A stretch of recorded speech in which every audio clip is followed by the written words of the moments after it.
Es bastante utilizado para gas el lenguaje. Es bastante utilizado. Acá, bueno, van a encontrar una tabla en donde también hay una comparativa entre los diferentes tipos, donde hablamos de las precisiones medias del mercado. Siempre recuerden que estos son valores medios. La idea no es hacer favoritismo por ninguno, es simplemente suministrarles información. Van a encontrar a lo mejor algún proveedor que le va a decir, no, el mío es mejor que esto. Infórmense con cada proveedor. Estos son valores medios del mercado. Vemos también las arrancabilidades, que son muy variables. El ultrasónico puede llegar a una arrancabilidad de 20 a 1, en este caso que está diciendo, la turbina de 10 a 1. Hay algunos casos en algunos que pueden llegar a medir hasta 50 a 1 en alguna turbina. Caudales máximos también, como para que tengan una referencia si hay mediciones importantes que hacer en instalaciones grandes. Simplemente como para que tengan la referencia. Algunas precisiones en cuanto a diámetros antes y abajo, y aguas arriba y aguas abajo de la instalación. Este sí es importante. Fíjense que la placa orificio, para medir bien, necesita tener hasta 30 diámetros aguas arriba de la medición. Lo mismo que los de placa variable, los de orificio variable. Los de diafragma, bueno, son poco utilizados a nivel industrial, pero los de turbina necesitan 6 diámetros antes, aguas arriba. Los ultrasónicos necesitan 10, los Vortex necesitan 30 diámetros aguas arriba. Y aguas abajo también muchos de ellos necesitan tener también un flujo laminar. Fíjense en el caso de la placa de orificio 20, en el caso del ultrasónico 6, la turbina 3 diámetros aguas abajo. Son todos datos que hay que tener en cuenta cuando uno va a seleccionar e instalar el caudalímetro. El tema de los diámetros se pueden llegar a reducir en función de la instalación y en función de la utilización. Acá vemos cómo se comportan los flujos después de un codo, cómo se pueden llegar a producir torbellinos que viene rotando el flujo. Se pueden llegar a producir turbulencias. Lo ideal es que el flujo tenga este perfil. Y lo que se hace para tratar de lograr la laminación de ese flujo a veces es colocar enderezadores de vena.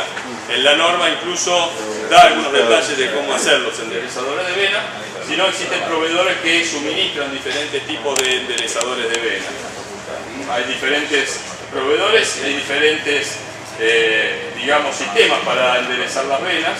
Algunos son un disco, otros son paquetes de tubos, otros son divisiones hechas de este tipo, y cada uno de ellos permiten acortar los diámetros previos a la medición del caudal. Obviamente esto tendrá que estar congeniado o de acuerdo con el proveedor del fabricante del caudalímetro. Bien, otro de los elementos que podemos llegar a encontrar, en los apuntes van a encontrar que hay mucha más información del caudalímetro. Me parece que ahora no tiene mucho sentido hablar mucho más. Al que le interese en los apuntes va a tener más información. Otro de los controles que podemos llegar a encontrar en la práctica son los medidores de gases de combustión, que hemos hablado bastante de los medidores de gases de combustión. Existen también diferentes proveedores, puede ser que algunos entre ellos tengan algunas diferencias, seguramente. Pero la mayoría de ellos trabajan con lo que se llaman celdas electroquímicas de dióxido de circonio. Y un poco lo que vamos a explicar acá es cómo trabaja esa sonda, o por lo menos entender el concepto de esa sonda. Básicamente miden los gases de combustión, determinan el oxígeno y luego transforman esa señal a una señal eléctrica proporcional al exceso de aire. O sea, el sensor es este que va colocado en la chimenea, pero normalmente ese sensor está conectado a un transmisor, y ese transmisor lo que me está mandando es una señal eléctrica hacia nuestro control, proporcional al exceso de aire o proporcional al oxígeno. Bien. Viendo en detalle, la sonda electroquímica está colocada en esa zona.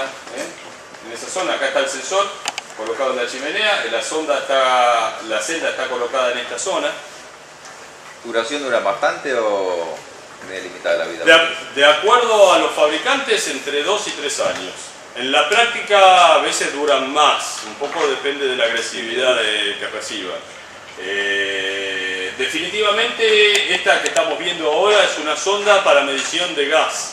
Si ustedes van a necesitar alguna en donde también haya combustiones de color, no coloquen de este tipo, hay que hacer alguna que tenga un preacondicionamiento de la medición, que tome la muestra, que la filtre, que elimine las impurezas que pueda llegar a haber, condense el agua y después mida. Esta que estamos viendo mide directamente en chimenea y básicamente acá vemos la celda, es un casquillo cerámico de dióxido de circonio, ¿sí? En donde por la parte externa tenemos el contacto con el gas que estamos midiendo, con el gas de combustión. En la parte interna tenemos aire ambiente, ¿sí? Esto que estamos viendo acá es un resistor, una resistencia que le da temperatura, lo mantiene a determinada temperatura. Y básicamente se ha llegado a determinar que entre dos electrodos, uno externo y uno interno, se genera una diferencia de potencial y esa diferencia de potencial es proporcional a la presión parcial del oxígeno de un lado y la presión parcial del oxígeno del otro lado. Perdón, esta sería la de aire, la que está adentro, y esta sería la de gases que está acá. En función de eso, es directamente proporcional a la corriente, a la tensión que se va a generar entre esos dos electrodos. Despejando de ahí se llega a determinar cuál es el valor de oxígeno. Fíjense que en el cálculo también participa la temperatura, por lo tanto lo que hay que hacer si uno quiere determinar una incógnita de esta ecuación es mantener la temperatura constante. Por lo tanto, estos elementos trabajan sí o sí a temperatura constante. Para trabajar a temperatura constante no depende de la temperatura de los gases. Para trabajar a temperatura constante lo que tiene es el resistor que yo les estaba mencionando. Dependiendo del proveedor, van a trabajar a diferentes temperaturas, el proveedor haya definido como su estándar. Normalmente están en el orden de los 750 grados, 700-750 grados la temperatura. Por eso, también es normal que cuando uno recién conecta el sistema de combustión, necesiten, dependiendo de cada proveedor, algunos minutos hasta que se calientan y empiezan a medir realmente. Estamos hablando de los medidores que van en chimenea, no los portátiles. Fíjense en ustedes, acá vemos las curvas de oxígeno y cómo varían con la temperatura. Acá tenemos una curva manteniendo 500 grados constantes y acá tenemos otra curva manteniendo 800 grados. Fíjense que el valor de la tensión me variaría mucho si me variaría la temperatura, por lo tanto entonces se busca una temperatura fija y lo que hacemos es, lo que hace el sistema manteniendo la temperatura, dice que la tensión medida acá es proporcional a la variación de oxígeno que están midiendo los gases. Otro punto importante, fíjense el tipo de curva que se obtiene con este tipo de medidores. Fíjense la forma que tiene acá la curva, en donde cualquier pequeña variación de oxígeno me va a representar una variación relativamente importante de tensión. Y donde podemos llegar a discriminar bien estos cambios de oxígeno con un importante cambio de tensión. En la medida que vamos creciendo con el oxígeno, ya la curva es más achatada y una pequeña variación de oxígeno a lo mejor no es tan visible como cambio de tensión. Por lo tanto, estos medidores de oxígeno no son recomendables para medir altos porcentajes de oxígeno. Sí se utilizan en combustión cuando nosotros vamos a medir valores hasta un 5% de oxígeno, 6% de oxígeno a lo mejor. Pero de ahí para arriba no son exactos este tipo de instrumentos. Habría que pensar en algún otro tipo de analizadores.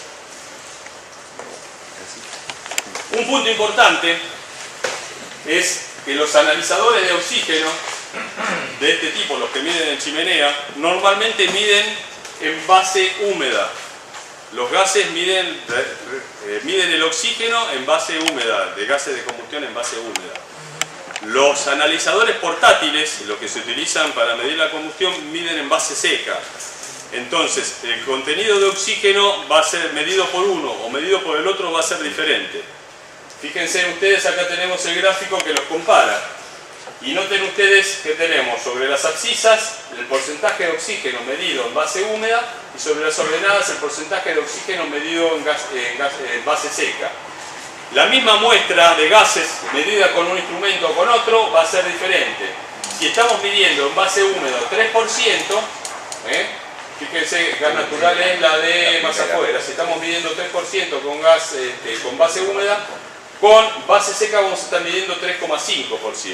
Entonces, los dos instrumentos están midiendo bien, pero me están dando valores diferentes, ¿se entiende? Entonces hay que tener cuidado cuando uno compara uno con el otro. Para compararlo hay que hacer una tabla. Para compararlo hay que usar la tabla. O hacer las cuentas, si no... Sí. ¿Te acordás de todo lo que te mostró del doctor Brizuela y hacer las cuentas? Como la tabla.